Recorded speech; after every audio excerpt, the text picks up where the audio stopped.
Bwana mambo vipi? Naitwa Mr. House Decoration. Bwana kwenye ile top roof yetu ambayo tumesema huku patakuwa ni sehemu ya kubalizi upepo. Nadhani nikisema top roof nadhani mshanielewa ni nini ambacho kinaenda kutokea. Kwa hiyo sasa hivi tupo kwenye stage ya kuweza kufanya installation ya umeme kwenye hii phase 1 kwa sababu kama usipofanya kwenye hatua hii maana yake kunapoelekea huko utakuja kuchana hizi beam, kitu ambacho utakuwa kwenye ujenzi haujafuata zile principles za kumwaga slab. Kwa hiyo before ya kumwaga slab ni lazima uweze kuotesha hizi bomba za umeme. Na hapa kwenye hizi bomba nitoe elimu kidogo kwa sababu watu wengi huwa wanachanganya. Jamani, sehemu yoyote ambayo unayomwaga slab, bomba ambayo inapaswa kutumika ni applicable. Umeona? Ni applicable. Unatumia ni conduit lakini ni applicable kwa sababu ndio bomba ngumu ambayo inaweza kuhimili heka za zege. Ukitumia bomba tofauti na za applicable maana yake ni nini? Maana yake ni kwamba utatumia bomba laini. Ukitumia bomba laini kwenye heka za kumwaga zege itapasuka. Ikishapasuka tu huwezi kufanya mfumo wa wiring, yani hauwezi kupitisha waya kwenye hizi bomba.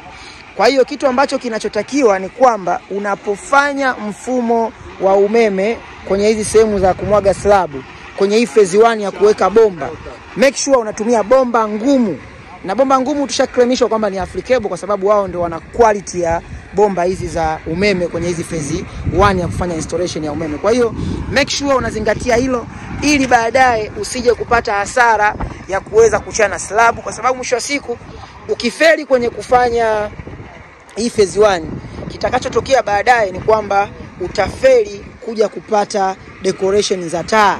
Kuna sehemu zitamiss taa, umeona bwana? Kwa mfano kama mimi hapa nafanya installation ya hizi bomba, lakini kuna sehemu za decoration za taa ambazo kwenye hii canopy, alafu huko kutakuwa kuna ukuta wa kozi 3 mpaka 4 ambazo tutatumia tofali ya inchi 4, na kwenye hizi kuta pekee yake kutakuwa kuna taa. Kwa hiyo maandalizi haya yote yanafanywa kwenye hii phase 1 ya umeme. Baadaye ni kuja kufanya tu ile phase 2 ambayo ni ya kuweka umeme pamoja na finishing ya taa zake. Kwa hiyo kwa sasa hivi hichi kipengele ndio kipengele kigumu ambacho ukikifanya sasa hivi proper, ukikifanya sasa hivi kwenye ile hali ya perfect, maana yake huko mbele ya safari unakuwa unateleza. Na ukifeli hapa maana yake utamisi vitu vingi sana mbele ya safari. Kwa hiyo ni washauri wadau wangu, make sure kwenye hatua hii uwe unafanya beta ili uweze kuondoa madhara ama heka ya baadaye utakapokuwa umemwaga slab yako, mwaga zege lako, kuepukana na madhara mengine ambayo